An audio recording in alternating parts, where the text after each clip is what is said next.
All right. Other questions, other subjects? Yesterday passed what would have been effectively an override of the proposed rules on the nitrogen fertilizer, the ag department's proposed rules. I know you issued a statement, but would you want to elaborate on that for us? Well, you know, the law was promulgated in 1989, and nobody previously has done anything about it. And meanwhile, the quality of water in many of the, especially heavily agriculture areas, has deteriorated. So now we're saying, well, you know, somebody better pay attention to that, because just putting our heads in the sand means that the water's gotten worse. And if we continue to ignore the problems like that, the sulfate standard, they're going to continue to get worse. And people have had no regulation in that regard or in the sulfate standard. Now say, well, you're putting a restriction on how we operate. Well, yes. And it's a contrast to the fact that nobody's faced up to this before. So, you know, I think Commissioner Frederickson, who's a farmer himself, has gone to great lengths. He's had 17 different meetings of public forums around the state. He's met with countless other farmers and representatives of farm groups. He knows what he's talking about and how these decisions affect farm practices. He also knows how ill-advised he would say, I don't put words in his mouth, but to put animal manure on top of frozen ground in the fall, just most of it, if not all of it, is going to wash out and contaminate the groundwater. So, you know, it's subject to further refinement. It will be. It'll be a work in process like the buffer bill for years. But you know, I'm proud of the fact we stood up, this administration stood up and said we're gonna face reality, and we're gonna protect the people of Minnesota from what they are unaware of. And I regret those who you know, push back and really wrongly exaggerate what these rules would do and what the restrictions would be. You know, we don't want another Flint, Michigan here, and it won't happen on my watch. Indicated that if that measure were to reach your desk, that you would veto it. If it were included in a larger agriculture omnibus bill, for lack of a better term, would your response be the same, sir? Well, we had a bipartisan meeting this morning with the legislative caucus leaders, and I said, you know, if you send any bills to me that you know are controversial or ones that you support and I oppose, you know, please send them to me as clean policy measures. And first of all, it violates the single subject rule, which somebody will have to enforce someday in order to have it apply. But if they particularly throw these into omnibus spending bills and like, and other things that they think I want, and which I do want, I told them, you know, you're going to blow the whole bill apart. And I said, if you're going to do that, please send them to me early enough so that we have time to come back to the table and negotiate, if it's possible, a mutually agreeable resolution to it. So we'll have to see how they proceed. But I've told them, and I put it in writing before, and I said it last year, and it was largely ignored, that they're trying to seed measures that are important, that I do support, into measures that I don't, either policy and or budget, I'll veto. And then we'll be right back to the square one. But it's just, whether it's the tax bill or whether it's any of the spending bills or the bonding bill or any just policy bills, I stand firm on that. If they want to try me out, they'll be able to do so. I just hope they will do so before the end of the session so we have time to remediate if that's possible. On that line, I think you may have just sort of answered this question. The public safety judiciary omnibus bills, both will be heard today. One is being heard at this moment. The House will vote on theirs tomorrow. I don't know what the Senate's going to do. The Senate bill is purely finance, the House bill not so much. Are you contemplating vetoing that bill if it comes through? I don't know the details of what's in the bill. I'd have to look at the particulars. I'm not going to, you know, I'm not going to say I'll veto something I don't know the particulars. Do you think they're doing it early enough to give you that choice if they Well, pass it? that I appreciate that, and I'll look at it accordingly. Governor, House Republicans put out some material today in advance of the your tax proposal being heard in committee. And they claim an analysis by the Department of Revenue shows that your budget would raise taxes on Minnesotans of every income level and make Minnesota's tax code more regressive. Have you looked at this? I just saw it makes it more aggressive only because we continue the provider tax for the healthcare access fund, which they believe is regressive in the way it falls. It's a tax on providers, so I don't know how they came to that conclusion. I don't know how the department came to that conclusion. The department's done tax incidence analyses. They've done it every year for 2 years since before I arrived, and they've said that each time it's been progressively, Minnesota's taxes in total have been less regressive as a result of the initiatives that I've championed. So I don't know what they selected from this. I'd have to look at it before I can comment, but I do know that it will cut state income taxes for over 2 million Minnesotans, and I'm still waiting for their bills. You know, I haven't seen either a bill from the House or the Senate. The time has passed for them to go play whack-a-mole with my legislative proposals. The time is already past due for them to come forward with their bills, and then we'll have a chance to compare their tax bills with mine. But I think you really let them off the hook, and I don't intend to any longer to say, okay, there's less than 5 weeks left in this session, and you don't have a tax bill out of either committee. You don't even have one introduced in either committee, much less through the committees, much less through the floor.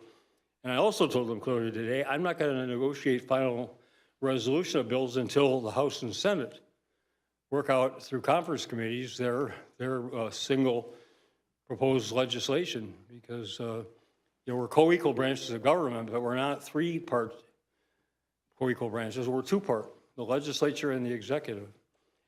And so they got a lot of work ahead of them to do this, and they should get off of trying to represent or misrepresent what my bills do or don't do, and focus on what they need to do themselves.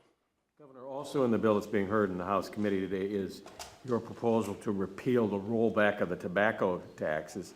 How important is that from a policy standpoint for you? Well, we'll see if the special interests prevail, or if we're going to put additional tax burden on people in Minnesota. I mean, it's very clear who benefits from that. It's the tobacco industry. And you look at the contributions made, pass, you can do the math, make the connections. It's the principle of the matter. And especially last year, when in the context that we were looking then at a projected forecasted budget deficit, now we have forecasted surpluses, so it takes a little bit of that pressure off. But it's bad legislation. It's bad law. What else did you discuss over breakfast, and do you have any agreements, or did they? Well, we talked about the opioid crisis and working on that, and that we, disagree on the penny a pill.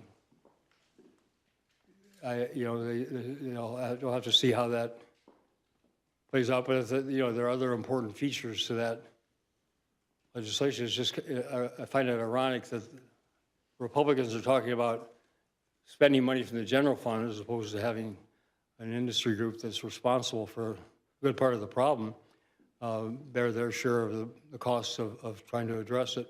We talked about the elder care. Told that there's an amendment coming on the Senate side that'll address some of the concerns that I and ARP and other advocacy groups have raised. We'll see how that goes. But I think we, in general agreement, we would like a bill on both of those subjects. They're important to find what we can agree on and move ahead. Also, gave condolences sincerely to the speaker for his dog. I know from my own experience, 2 dogs have cancer, and this is only 6, so that's way too soon. Hopefully it's captured. And we talked about that. What else? We talked about the traffic trying to get from Rogers, Minnesota to St. Paul in less than an hour. And what else? I think that covers the main elements. We talked again about the end of the session and the importance, in my view, of their getting these bills on, in public light, and then I'll assume hold hearings, the tax bill in particular, and getting their process underway so it could be completed. So we have a timely. I told them I'm not going to call a special session. I'm not going to call a special session. I am not going to call a special session, not the day after, and not the month after, and not until after I leave office. So are you going to call a special session?